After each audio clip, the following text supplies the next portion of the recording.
Welcome to Radio Naturopath, the talk show about health and natural medicine. This show will first be broadcast on Wednesday, December 31st, 2025 on 91.7 FM WHUS stores. I am Fran Storch, ND, naturopathic physician. I'm still recovering from a cold, and my co-host Ron Menizet is literally out partying. He went to cousin Jeff's for his birthday. Happy birthday, Jeff, and to visit Bruce and Vicky, and I don't want them to get sick. So we're coming to you live from beautiful Mansfield Hollow, Connecticut. Comment below to let us know you're here and ask questions. You can also email me at radionaturopath@gmail.com. If you'd like to listen to the show at another time, you can check out our podcast at whus.org, iTunes, Spotify, Patreon, and Buzzsprout. You may also watch the recorded Facebook Live episode at Fran Storch ND for 30 days, and also on my YouTube channel at Radio Naturopath. The views expressed on this program do not reflect the views of the staff, management, or licensee of this station. The information presented on the show should not be construed as medical advice or direction. If you're having a medical condition, please consult with your physician. All right. So right now, I'm still getting rid of this cold.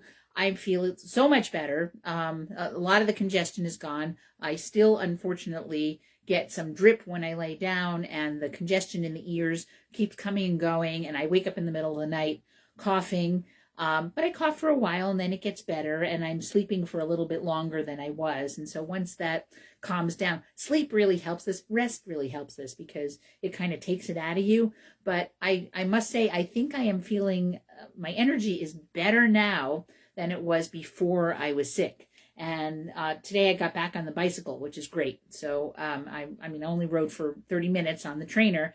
And I'm probably going to ride for a little bit longer tomorrow, and I'm going to get back into the swing of getting on the bicycle and increasing. So hopefully when I go to Florida, I will be able to actually get on the bike outdoors, at least for a little while. I'm hoping for that. So that's what's going on. Ron is, pretty much out and about. He's still healing. He gets a sore back. When he overdoes it, he feels sore, and he still feels kind of weak, and he's working on that. So that's what's going on there. So we'll talk about Hanukkah. So there not a lot of Hanukkah stuff has happened as I'm recording this. So when it does, we'll let you know more about what happened with Hanukkah. So I'm looking forward to that. Okay. But this show is dropping on New Year's Eve, 2025 to 2026. So if you're listening to this for the first, it's dropping at 10 o'clock a.m. on, New Year's Eve. So I thought I'd talk about New Year's stuff this year. So the wrap-up I'm going to talk about today, I'm going to talk about mostly the wrap-up of health news in 2025.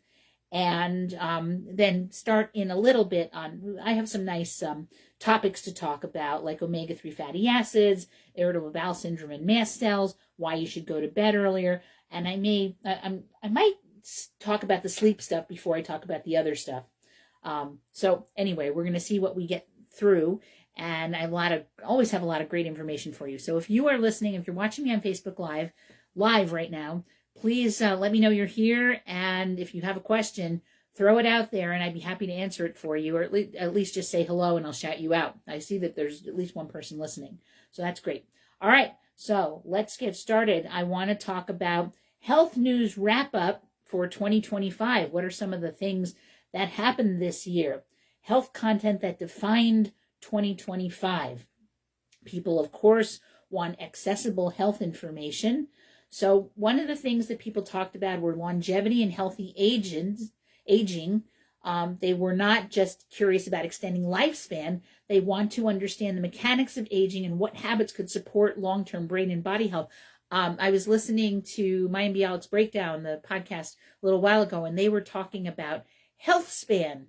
And I think they were talking with Mark Hyman about that. And Mark Hyman, he promotes a lot of basic healthy things that you can do. He's a big proponent of taking care of your blood sugar, making sure your blood sugar is normal and healthy. And, my favorite thing, which is a diet that I aspire to eat, which is the Pegan diet, which is pretty similar to the Mediterranean diet. You can eat Pegan and also be Mediterranean. I really like that concept of Pegan, and Pegan is paleo vegan. It's a portmanteau of paleo and vegan, because he noticed that his vegan friends were eating pretty similarly to his paleo friends, except that the paleo friends ate animal protein. And so he believes in eating animal protein. And for my body and for a lot of my patients' bodies, I think it's a good idea to at least eat some animal protein. And it's also a very good idea to eat mostly a plant-based diet. So when you are vegan, you eat lots of fruits and vegetables, certain legumes, certain whole grains, and nuts and seeds. And that's basically what you eat. And you stay away from refined sugar, and you stay away from excessive starches and sugars. And you eat a lot of healthy whole foods. And in the Mediterranean diet, what you do is very similar. They don't restrict bread as much, but they also don't, they don't have you pounding bread. You're still going to eat a lot of fruits and vegetables, nuts and seeds, a lot of monounsaturated fatty acids, and a lot of fish, not huge amounts of red meat, but some, and, some poultry. And, largely plant-based. You're going to get a lot of antioxidants and essential fatty acids from fish and from produce. So anyway, so these are ways that you can increase your health span. So it's not that you're going to live longer, because you can live longer by taking a lot of drugs and meds, and pushing back cardiovascular disease by taking a lot of drugs. But that won't necessarily give you a good health span. You're less likely to have heart attacks and strokes if you do a lot of pharmaceutical meds. But if you eat really healthfully, and you eat a lot of foods that have phytonutrients and phytochemicals and antioxidants in them, and fiber and things that support a healthy microbiome, when you live longer, you're going to live a healthier life. And that's what you really want. I mean, you don't want to live longer if you're not going to be healthy while you're doing it. So that's things that people were interested in this year, not just living longer, but living healthfully. There was research on super-ager brains, the brains of super-agers, and breakthroughs on Alzheimer's disease, and also biological turning points. Then, of course, we heard no end of the GLP-1s and gut health. GLP-1s that stands for GLP is one of the hormones from your pancreas that helps to regulate blood sugar. And the GLP-1s, what they do is they make it so that they take away your food noise.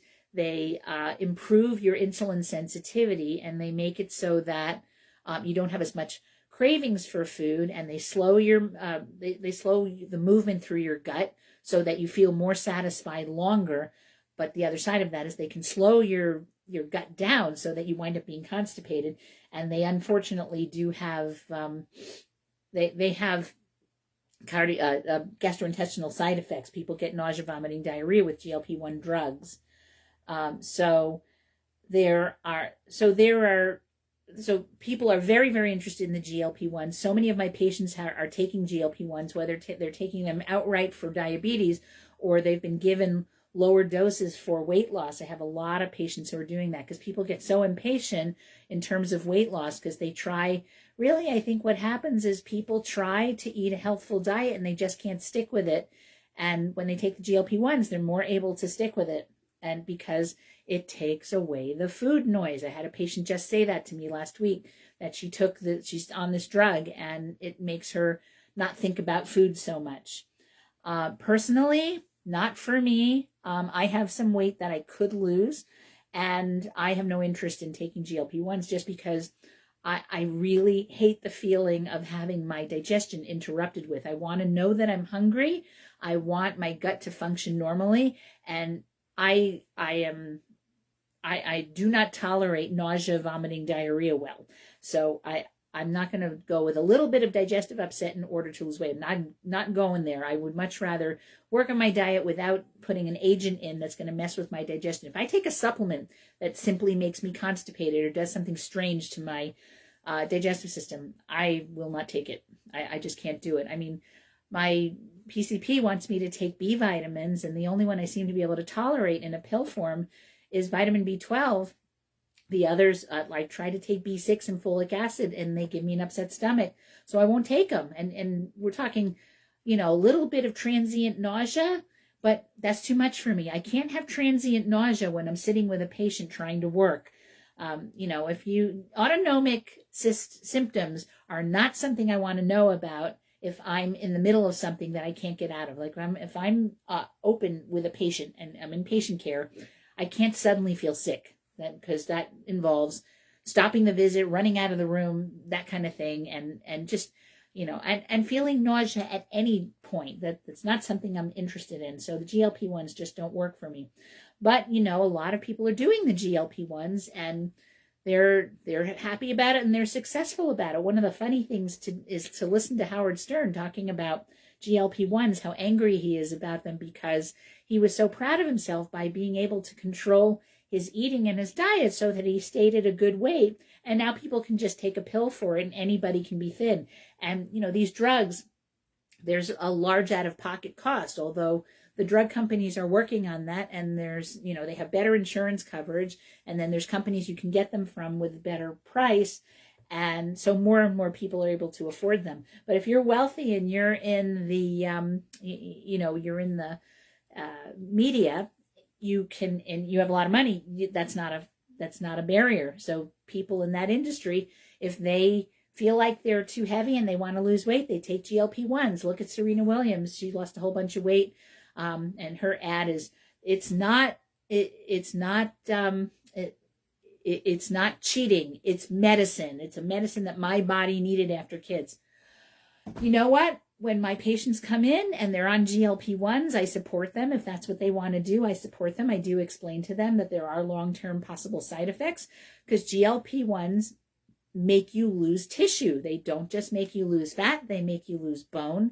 They make you lose muscle. So in order to prevent that, you have to eat a lot of protein, and it's harder to eat a lot of protein. So I remember hearing, again, I was listening to Howard Stern and Robin talking about this, and they were talking about how you really have to, was it Howard Stern or was it might have been Mayim and Jonathan talking about this because Mark Hyman was going on about in order to maintain your muscle mass while you're on a GLP-1, you have to eat a lot of protein. And the argument by either Howard or Mayim or Robin, somebody said it, was that you don't feel like eating the protein. Eating anything heavy, you're not doing it. You're going to take a few bites and you're going to put the fork down. That's the thing, because it takes away your appetite. And so the thing that, because when you lose fat, you don't really want to lose lean tissue. You don't want to lose your skin.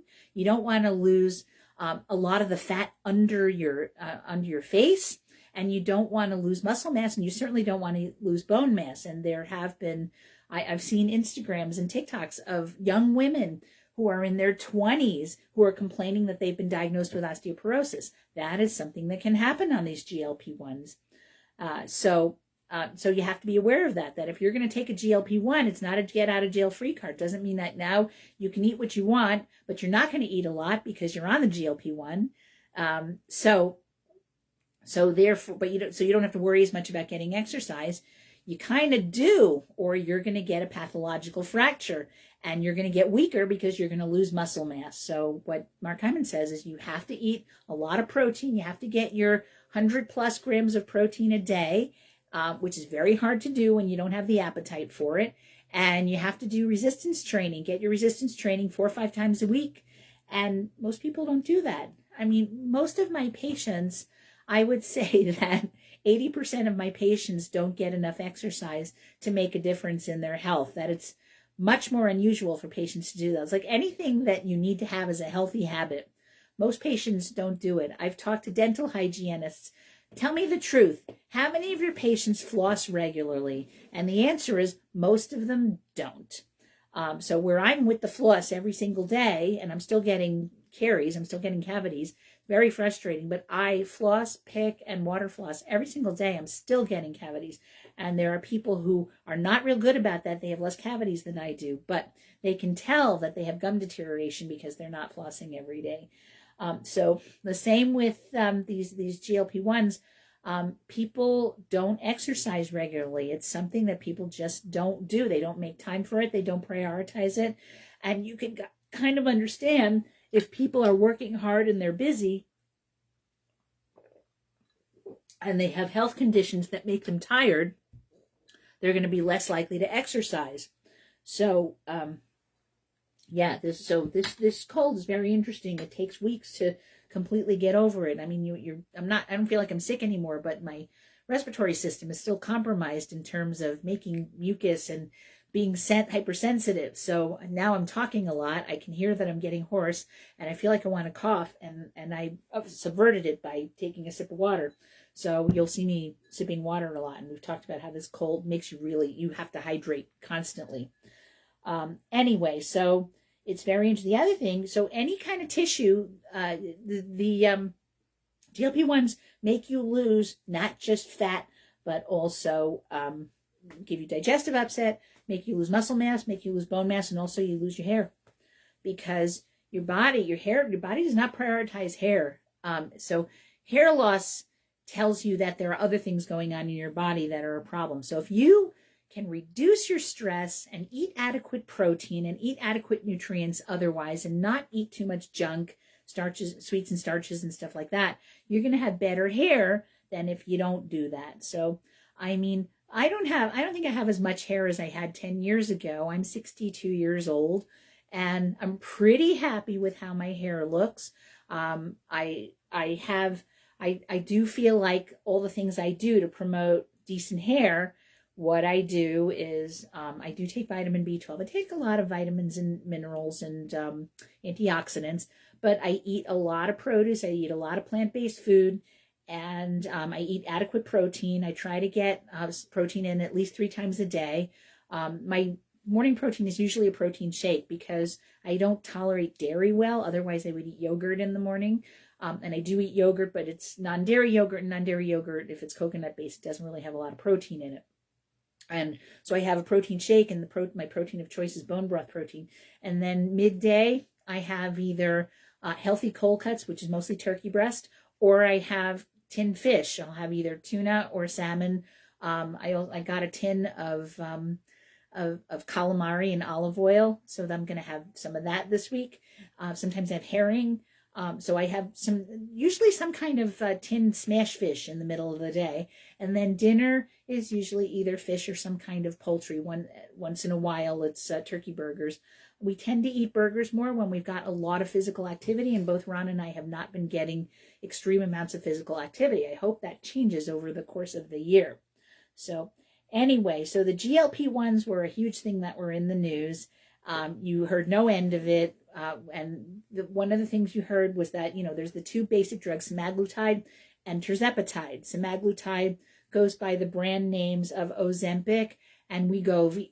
And tirzepatide goes by the names Mounjaro and Zepbound.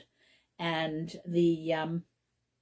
semaglutide works with just GLP-1, and tirzepatide also does GIP, GLP-1 and GIP. So you tend to lose more weight with Mounjaro / Zepbound, tirzepatide. So that's what we find. So there's also more interest in vitamins, minerals, and supplements, of course. And you hear me talking about that all the time. I certainly take them. And that 2 of the supplements that are talked about are how unusual. You've heard me talk about these supplements no end. One of them is fish oil, and the other one is turmeric. Everybody's really interested in those supplements, and that's understandable because fish oil is like supplement 101. It's fish oil and turmeric, really. They're 2 of the first supplements I offer people. I will tend to offer fish oil before I'll order turmeric, because if you really want to get turmeric that gets into your bloodstream, it has to be enhanced. And turmeric that's enhanced it tends to be more expensive than plain turmeric. You can get cheaper turmeric that if it has black pepper in it, but you're going to water dispersed turmeric is going to absorb better, more expensive. The turmeric phytosome, curcumin phytosome, is going to absorb better, and then there's amorphous curcumin that also absorbs very, very well. You're going to be more likely to get it into your blood as opposed to going through it right through your system and hanging out in your digestive system. If you have inflammation in your digestive system, like if you have irritable bowel syndrome, which is really a functional disorder, it's not so much about inflammation, although there is some inflammation involved. If you have that, or if you have inflammatory bowel disease like Crohn's or ulcerative colitis, then you could take a turmeric that's less absorbable because you want it to arrive down in your gut and reduce inflammation there. And in that case, that's when you can get just turmeric powder and eat it in your food, eat curries, and also drink turmeric tea. If you put black pepper in the turmeric tea, if the turmeric tea has black pepper in it, you're going to absorb it systemically a little bit better. But fish oil and curcumin are both really great for reducing inflammation in the body. Fish oil it has omega-3 fatty acids, which are part of the structure of every cell in your body. All of your cell membranes have omega-3 fatty acids, and it helps to improve cell membrane fluidity when you get adequate omega-3 fatty acids on board. So it makes it so that things can get in and out of your cells better. And fish oil also is part of the PGE1 and PGE3 series, the omega-3s, and those are anti-inflammatory systems in your body. And fish oil helps as a precursor to hormones. So if you have adequate omega-3 fatty acids, you're going to have better hormone function. So it's part of every cell membrane in your body, but there's a lot of DHA, docosahexaenoic acid, on your nerves and especially in your brain. So if you have adequate DHA, you're going to have less brain fog. And I take a lot of fish oil. So I take liquid fish oil, and I take like a tablespoon and a half a day, or about 2 teaspoons. Not a tablespoon and a half, a teaspoon and a half, or 2 teaspoons a day. Anyway, what I do is I take a regular tablespoon and I fill it most of the way, but not all the way. And I take that every day. And I must say that with all the stuff I got going on, brain fog is really, even when I don't feel well, I have a minimum of brain fog. I'm very pleased about that because I'm able to take liquid fish oil, and I take liquid fish oil that's flavored with lemon, and I tolerate it, and I don't mind the taste. So Craig is listening right now, and he is a pescatarian, and he's talking about a brand of krill oil that has turmeric in it. So krill oil is something you can get omega-3 fatty acids too, but my experience is the yield of those omega-3 fatty acids in krill oil is much lower than when you take fish oil. The whole idea behind taking krill oil is that you can take less of it because there's astaxanthin in it. So when you look at a krill oil pill, it's very dark red. It's a similar color to when you take astaxanthin pills. I take astaxanthin pills separately, but it's a very dark red pigment that comes from algae, and animals that eat algae will bear that dark pink red color, like flamingos and salmon and shrimp. That's why they're pink, because they consume algae that has astaxanthin in it. So astaxanthin is a terrific antioxidant, so it stabilizes the fish oil. So the idea is that you don't have to take as much omega-3 fatty acids because you're taking it bound to astaxanthin. So I have seen people take krill oil and not get as good results with it because you're still taking less omega-3 fatty acids. If you are taking krill oil and you're getting good results and you're happy with what you're seeing, please take the krill oil. It's okay. I don't tend to recommend it. I prefer to recommend straight up fish oil. I also have started recommending astaxanthin more. I have so many patients who are coming in and they have LDL cholesterol that's barely over 100, and their doctors are freaking out and prescribing statins to them. I have a patient right now who's taking statins. I'm concerned that his blood sugar has gone up specifically because he's taking the statin. We do know that statins can raise your blood sugar because they block the production of cholesterol. And what do you need as part of all the cell membranes in your body? Cholesterol. Every cell in your body has cholesterol as part of the cell membrane. So if you start blocking the production of cholesterol, you're not going to have as healthy cell membranes. So if your cell membranes are not functioning the way that they're supposed to, one of the things that can happen is you get insulin resistance. So you get insulin resistance, your blood sugar can go up. So I'm wondering if this guy will talk his doc into letting him come off the statin and seeing if his blood sugar normalizes. So that was very interesting for me to see. I have high LDL, but I do have large buoyant LDL also, and I am able to get my triglycerides pretty low and I have high HDL. So unless I have terrible cardiovascular disease, which as far as I know, I don't. And fortunately, cardiovascular disease does not run in my immediate family. My sister's okay. My mother's okay. My father was never diagnosed and he lived to 79. Mother's 86. She doesn't have it. So anyway, unless somebody tells me that I absolutely have to, I'm not going to do it. What I am doing is I'm taking a decent dose of astaxanthin. And astaxanthin doesn't have the side. It doesn't block the production of cholesterol. It helps to block LDL or enhance LDL bonding. Anyway, it makes it so that it pulls some LDL out of circulation. So it probably enhances LDL bonding to cells. Plus it's an antioxidant. It's a powerful antioxidant. So if you have oxidized LDL, it's going to make it so that your cholesterol is less likely to be oxidized. So when it combines with cells in your body, it's in good shape. So I started offering astaxanthin to my patients whose doctors are freaking out about their cholesterol levels, plus talking to them about, look, reduce your starch and sugar, get regular exercise, especially some cardio, take fish oil. I think people just eat too much starch and sugar and they don't regularly eat produce. This is something that it's a theme that I see. So people are very interested in getting trustworthy information and advice about what supplements that they should take. And so lots of articles clarify risks and benefits of taking certain supplements. Then here's some more stories. There was a study that found turning point when the body starts aging rapidly, and that there could be a measurable acceleration point in aging. Let's see if there's something interesting. So there was a study that said that human aging doesn't necessarily happen at the same pace through our life, and that there's a lot to discover about the aging process, especially when it comes to how it impacts body's organs. And there was a study that found by focusing on aging-related protein changes in the body, there's an acceleration in the aging of organs and tissues around the age of 50.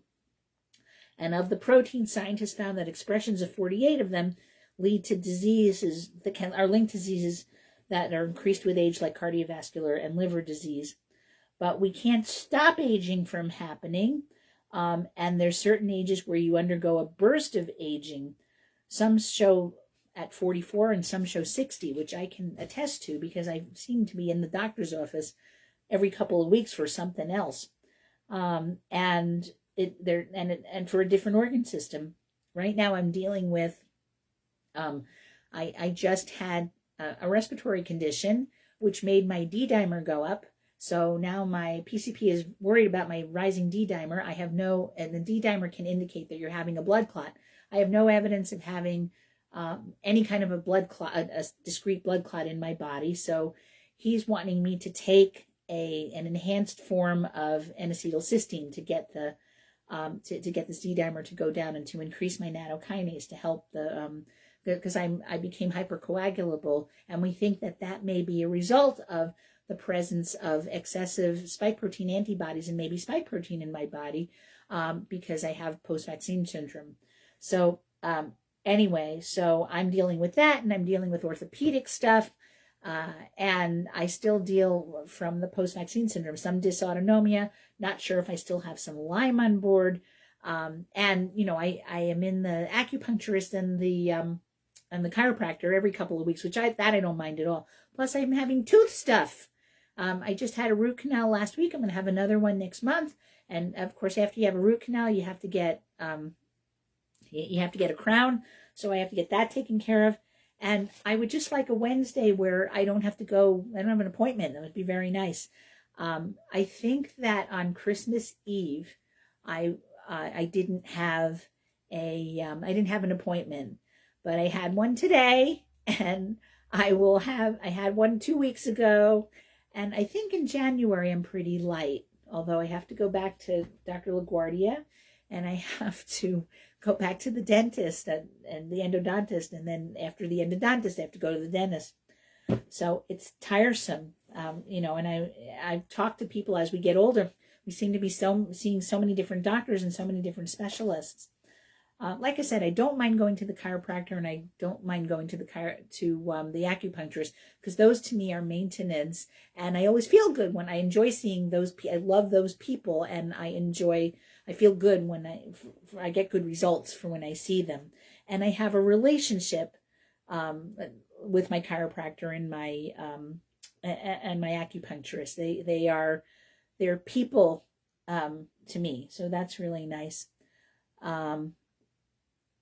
So anyway, wow, that's a name I haven't heard in a while. Craig is talking about Dr. Zabovich. I used to send people to him because it was really hard to find a doctor that would aggressively treat Lyme disease, and you would have to go to Bridgeport to see him, and I would send people from here down to Bridgeport to see Dr. Zabovich. I don't have to do that anymore because, thank you, Dr. Bazile. Dr. Bazile's only in Ashford. He's not too far away. So if I want somebody to get aggressively treated for tick-borne illness with antibiotics and also supplements, they get to go to Dr. Bazile. Otherwise, I will treat them, or they get to go to Dow Vitality in Hebron. Between the three of us, you're going to get you can get helpful treatment of tick-borne illness. So with the extended human lifespan, organ systems probably don't adhere to a unified aging rhythm. And so that's interesting. That was one of the things that people were interested in this year. The rate of aging. So then there was that whole thing about the protein powders, that a lot of shakes tested positive for high levels of lead. And, so people were concerned. The protein powder that showed up with the least amount of lead was whey protein, because it's not. So if you take protein that's from bones and bone broth is going to have, the bones can store lead. So there was a concern that there would be excess lead in that.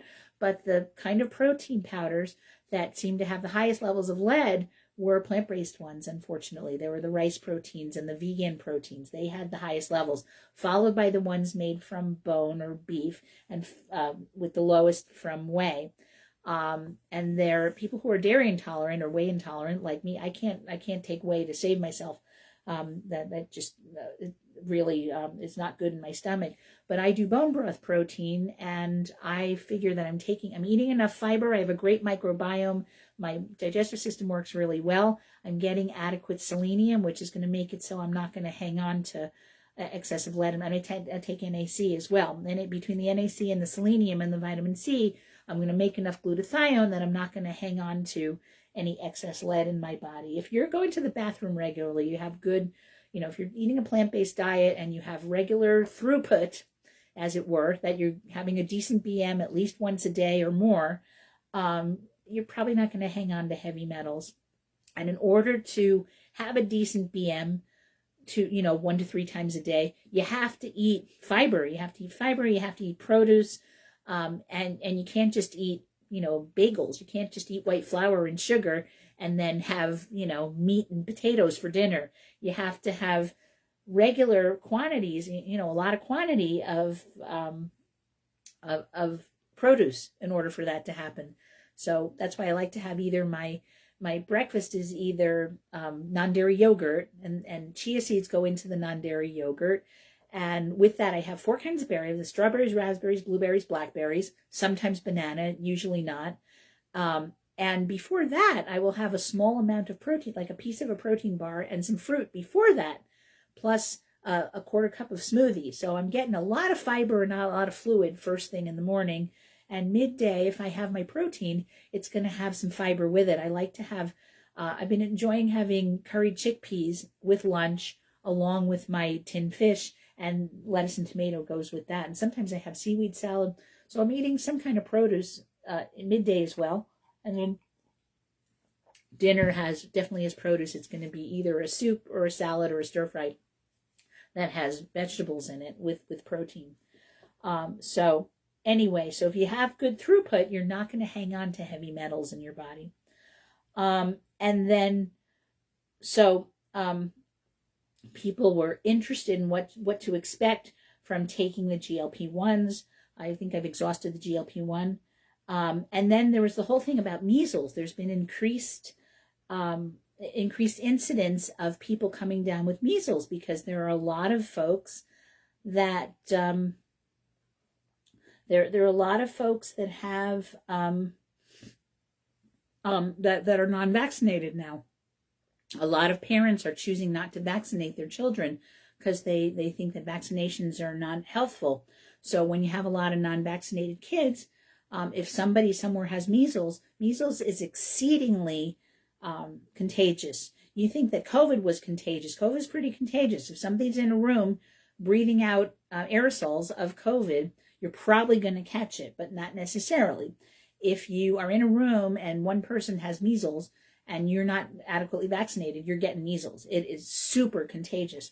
So kids who are unvaccinated, they get anywhere near somebody who has it, they're going to get sick with measles. So we're seeing more cases of measles. And in fact, in the last month, we had our first case in 4 years of measles in a non-vaccinated child. So it's one of these things that's controversial. There are people who really believe that if you get measles and you're well nourished, you're not going to get sick from that. And that's probably true. But on the other hand, you could. And my concern is that I see the way that most of my patients are and how they eat. And if they have some kind of health issue going on, they're not doing a real good job of maintaining a really nourishing, healthy diet. So they're more likely to catch these things and not do well with them. So it's very concerning. So I'm sort of on the fence about vaccines, and I don't know how popular it's going to make me on either side. But on the one hand, I'm of the belief system that, vaccination should be a choice. But on the other hand, there's certain things I don't necessarily advise my patients not to get vaccinated. That if a patient has not had bad experiences with vaccinations and they're thinking they should get one, they might want to get it. I had somebody come in recently who was like, should I get the shingles shot? And if you look at the shingles shot is 97% effective at preventing shingles. And shingles is wicked painful. I'm terrified to take a vaccine ever again because I had such a bad experience with the COVID vaccine. And if you did not have a bad experience with the COVID vaccine and you want to continue to take them, then you can do that. But I don't dare go near the COVID vaccine because one of the things it did to me is it made me more hypercoagulable. And, poor Dr. LaGuardia and I are monitoring this D-dimer that goes up and down when I get an infection or inflammation, and we're afraid I'm going to get some kind of a blood clot. But I'm taking so much stuff to help to prevent that. So it probably won't happen. And, my D-dimer got really high during this cold that I had, but I have no symptoms from that as far as I know. Maybe a little lightheaded, but the cold gives you lightheadedness because it gives you a lot of congestion. But I have no symptoms of blood clotting. And Dr. LaGuardia said, yes, it's fine for you to continue to do cardio exercise, so I'm doing it. I'm not going to go crazy with it for another couple of weeks, but I'll do a little bit, half an hour, 45 minutes until I go to Florida, in which case in Florida, I'll probably get on the bike for maybe an hour at a time and not every day, and get in the pool as well. So anyway, people were thinking that vitamin A would help to treat measles. It is true that you'll probably do better with measles if your vitamin A is sufficient. But if you catch measles, it's not going to get rid of the measles. And you might do better with the measles than if you don't have it on board. But it probably isn't going to prevent you catching it. And if you catch it, it's hard to say what's going to happen when you catch it. People used to die of measles. And people also don't die of measles. So it's hard to say what can happen. And I don't know, if I found out that I had inadequate MMR antibodies, I might choose to get the MMR vaccine. The thing with the COVID vaccine, this is mRNA, where it teaches your body how to make its own spike proteins. And that's not what the MMR or the DTaP vaccines are. They are, they're inactivated protein portions, antibodies that you can take, and then your body will make antibodies to those protein portions. And your body's not going to sit there and make spike proteins for them, because that's the scary thing about the COVID vaccine, is that it teaches your body how to make spike proteins. And what they didn't count on was that some people are just going to keep making them depending on their genetics. And some people, the antibodies persist at high levels for a long time and cause chronic inflammation. So that's something that they're studying at Yale. They're studying post-vaccine syndrome at Yale. And I would like to read more and possibly even get involved in that study. So anyway, so that the mRNA vaccines are much different than, just your MMR, your measles, mumps, rubella vaccine, and your DTaP, which is your diphtheria, tetanus, pertussis. What's unfortunate is that those vaccines come in those three. You can't get them separately. You can't get separate measles, separate mumps, separate rubella. You can't get separate diphtheria, tetanus, pertussis. You have to take a DTaP, and you have to take an MMR. And my doc wanted me to get a tetanus shot before surgery, and I talked him into waiting for that. And I'm just really afraid to take any vaccination because of the inflammation. And I'm also afraid to take the shingles shot. But I do take I take regular vitamin A, and I do take antiviral herbs, especially this time of year. I'm taking antiviral herbs every day. So today I have a combination that has elder and maitake, and I think reishi, and maybe something else in it. Astragalus, that's right. So I'm taking that regularly, and I'm hoping that'll help me for the winter. Plus I'm taking my lung herbs that I take every day, and I take 15 to 20,000 IU of vitamin A every day. So and vitamin A is a great antiviral. We do have people increase their vitamin A and vitamins A, D, C, and zinc when they're acutely sick. We have people increase those, and I take all of those every day. So looking forward into the future in terms of health, if you want more information, there's a lot online, and you can turn to me. I will help you get that information, and I'm always trying to keep my ear to the rails so that I can find out the latest health information to get you excited about taking care of your health. So that's the wrap up for 2025. All right, so what should we do first? We want to talk about omega-3s, going to bed earlier, and sleeping in darkness. Those are the things I'm going to start with now. So let's start about people not getting enough omega-3 fatty acids. So what are the health impacts of not getting enough omega-3 fatty acids?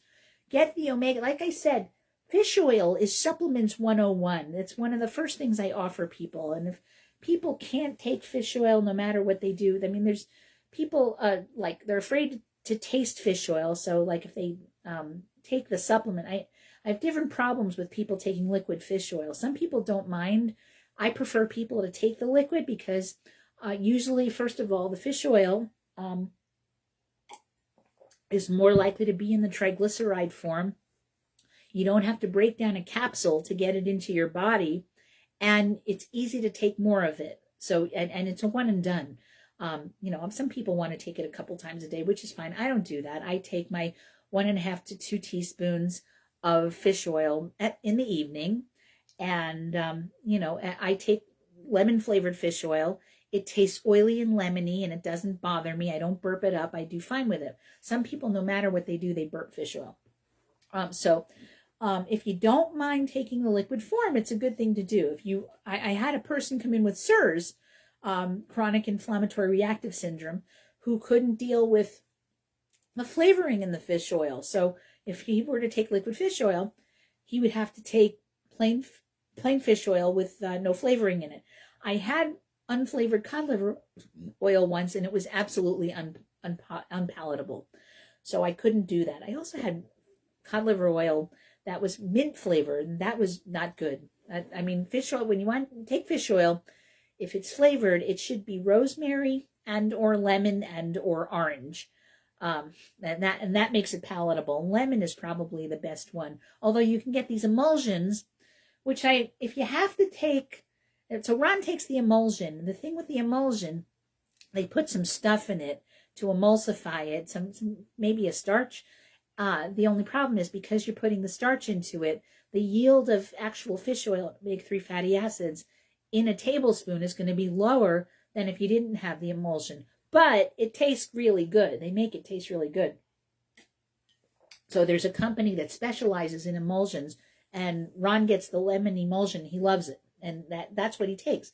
He found that if he took fish oil pills, he would burp on them that weren't when it wasn't emulsified, but the fish oil and the emulsion, that the flavored emulsion, he did great with. So, and those emulsions, they come in lemon, they come in orange, they come in pina colada, they come in fruit punch. So we get him the lemon. What I'm noticing is that this end of the cold, where I'm getting rid of the rest of the congestion, when I talk a lot, it moves a lot of the congestion, probably because I'm talking and I'm moving my sinuses. I'm exercising my sinuses, so things are moving through. And so just when I'm trying to talk and not stop talking, I'm getting drip into my throat, which makes it hard to talk. This is why I have the water on hand, and that's helping that. But that it's interesting that all this talking is making things move. I would do well to have a nice cup of hot turmeric ginger tea when I'm done here. So anyway, interestingly, so when you take fish oil, if you can take the liquid, it's great. If you don't want to take the liquid, most of my patients want to take capsules. The capsules are also flavored. So if you do have a little burp, you're going to taste lemon and rosemary, and that's it. And then little kids, we have little strawberry flavored ones, which they can chew on, and they usually tolerate those pretty well. And then for some people, if they say, I always burp up my fish oil, so we give them enterically coated fish oil. So the capsule has a coating on it that makes it so that it's acid resistant, so it doesn't start to break until it gets into your small intestine. So that way you're less likely to burp it up. And so those are ways to make it easier for people to take. Remember that you can get adequate omega-3 fatty acids by eating smash fish 2 to 3 times a week or more. And remember your smash fish. Smash is an acronym for salmon, mackerel, anchovies, sardines, and herring. And what those fish have in common is that they are low in mercury and high in omega-3 fatty acids, whereas something like tuna or tilefish or swordfish, they are very high in omega-3 fatty acids, but they're also higher in mercury because they are large fish and they have time to bioaccumulate the mercury. Salmon it's a pretty big fish depending on where you get it, but it spends a lot of time in fresh water, and you tend to bioaccumulate the heavy metals in the ocean, not so much in fresh water. So because it spends so much time in fresh water, it tends to not bioaccumulate mercury. And then all the other fish, the mash of the smash fish, they're little tiny things, so they just don't have time in the world to grow and bioaccumulate mercury. So and so those are ideal fish to eat. But most people in the world are not consuming a sufficient amount of omega-3 fatty acids. Their researchers say that 76% of the global population is not consuming the daily recommended level of omega-3 fatty acids, specifically EPA and DHA, eicosapentaenoic acid and DHA. Boy, that could explain a lot. I mean, people would be a lot healthier overall if they had adequate essential fatty acids. They're so important to your diet. I mean, I still eat fish a few times a week, and I take fish oil every single day. So we hope that will help to inform, and this is something that's too important to ignore. They recommend that health policies get created to make sure people are educated about consuming omega-3 fatty acids. They want nutritional scientists to be paying attention to that, and including clinicians like nutritionists, the food and supplement industry, and policymakers and consumer communities. So it's really important, and people are looking at this all over the world. The health benefits of omega-3 fatty acids are important in all stages of life, especially for people who are pregnant, infants, and young children. The research reached the conclusions after reviewing recommended daily levels of omega-3 fatty acids in over 100 countries, and noted that the recommendations vary significantly from country to country, which creates confusion among the public and highlights the importance of consistent evidence-based guidance, and that the most frequently recommended intake for adults is 250 milligrams a day of combined. So that's not very high. When you supplement, you don't supplement at that level. You supplement higher. I mean, I'm taking more than that every day. That the most frequently recommended intake for adults is 250 milligrams a day combined of EPA and DHA, with an additional 100 to 200 of DHA for people who are pregnant. And those levels can be achieved by eating more oily fish, such as your smash fish, which we just recited several times. So these were shared in Nutrition Research Reviews, which is published by Cambridge University Press, and that the authors acknowledge they do have ties to companies that are involved in the supplement industry, and experts not involved in the research said it sheds light on a very important issue, and there's inconsistencies in how much fatty acid intake is necessary, and this was stated by a cardiologist. The overall message is that people should incorporate fatty acids into their diet, and there's a good overview of some of the challenges of getting enough omega-3s through diet alone, and a look at how various age groups are doing with getting enough omega-3s. Really, really, I can't emphasize this enough. What do omega-3 fatty acids do for you? They reduce inflammation in your body. They are part of the cell membranes of every single cell in your body. And as we just said, they increase your membrane fluidity. So all of the cells in your body are going to be able to communicate with your circulation. So you're going to get more nutrients in and out of the cells, and anything that needs to bond to the cells is going to do a better job of doing it if you have adequate essential fatty acids on board. Also, you take enough essential fatty acids, you get nice skin. You see how I'm 62 years old. My skin, well, I mean, it's Facebook, so I mean, the camera is hiding. I'm not wrinkle free, but if you look at me, you know, I probably have long telomeres, but my skin's pretty good. You know, it's not super wrinkly. See me again in 10 years. We'll see what's going on at that point. But, you know, I take a lot of fish oil every day. I didn't used to be as consistent with it. But since my post-vax syndrome came about, I've been real good about it. I am fat. I am taking fish oil, black cumin seed oil, MCT oil, and evening primrose oil, plus putting olive oil on my salad. So I'm getting all those oils. My vitamin D is in olive oil. I mean, that's only a tiny bit, but I do have we have salad. We have salad throughout the year, not as much in the winter, but most days we have a salad with our protein. And then we have other days we have a stir fry, or we have, saag, which is Indian pureed spinach. So we eat a lot of vegetables in general. We do lots more salad in the summer because the salad greens are just incredible. This time of year, they're harder to get. So, but we still get some, but they're imported from other places in the country, or they're moved from other places. I guess not technically imported. They're coming from California or somewhere else somewhere further south where they grow better. And so fatty acids are not produced anything that's essential is not produced by your body. So it has to be absorbed through the diet or from supplementation. So omega-3 fatty acids are important because they help your body absorb other fat-soluble nutrients like A, E, D, and K.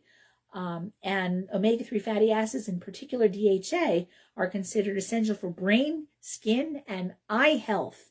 My eyes are pretty good. And the last year when I saw my eye doctor, she said, yeah, you have a teeny tiny bit of cataract formation, but nothing to write home about. Don't worry about it. And I take a lot of essential fatty acid. I'm also taking lutein zeaxanthin. So my eyes hopefully will be in really good shape. Well, I'm going to have my eye exam in mid-January, in about a month from now. So other health benefits are provided by adequate levels of omega-3 fatty acids.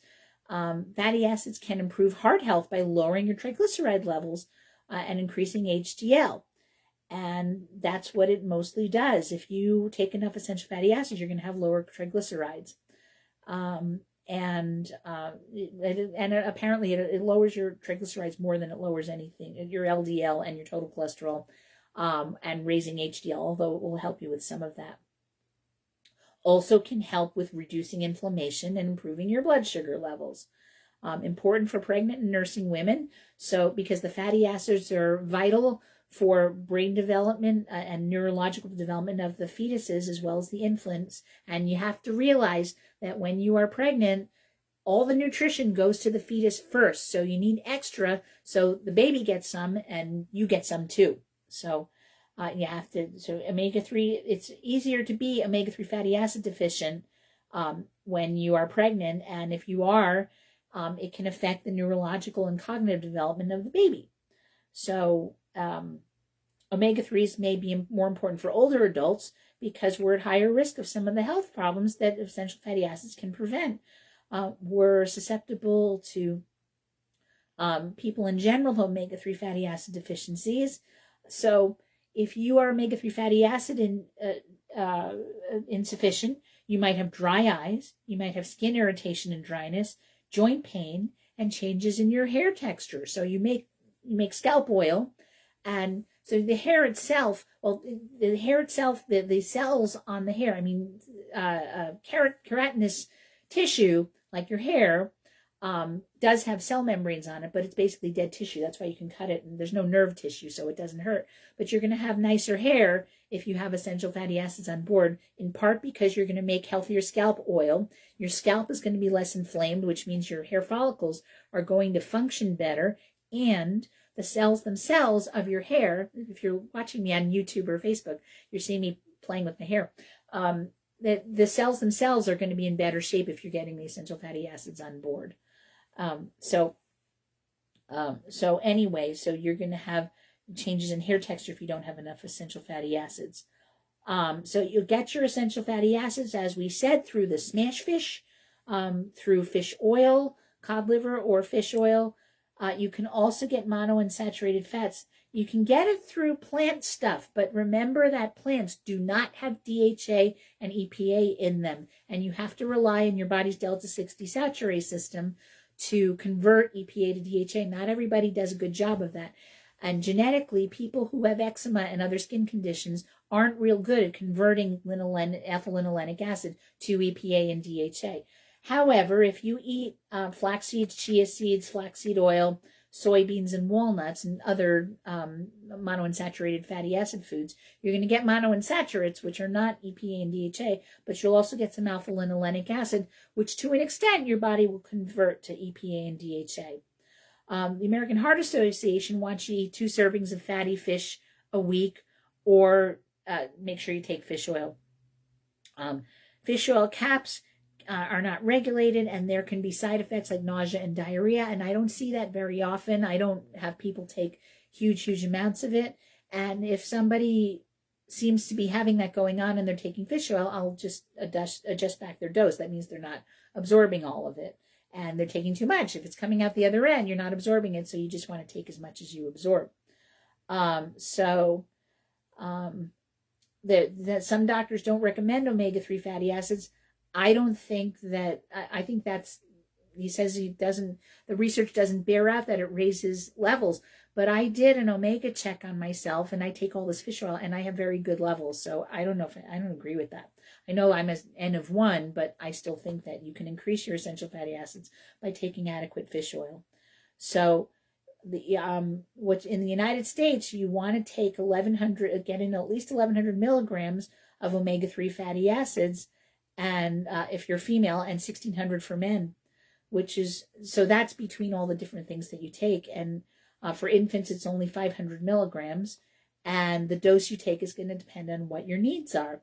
And so supplementation is warranted in most populations. And so when you decide to supplement, you want to decide if it's necessary for the person's health goals. Is it safe? What dose do they need? What type of supplement works best? And can the person's diet be changed? All right, so Happy New Year, everybody. I hope if you're listening to this, it's for the first time on New Year's Eve. That's great. If you're listening to it another time, I hope your 2026 is wonderful.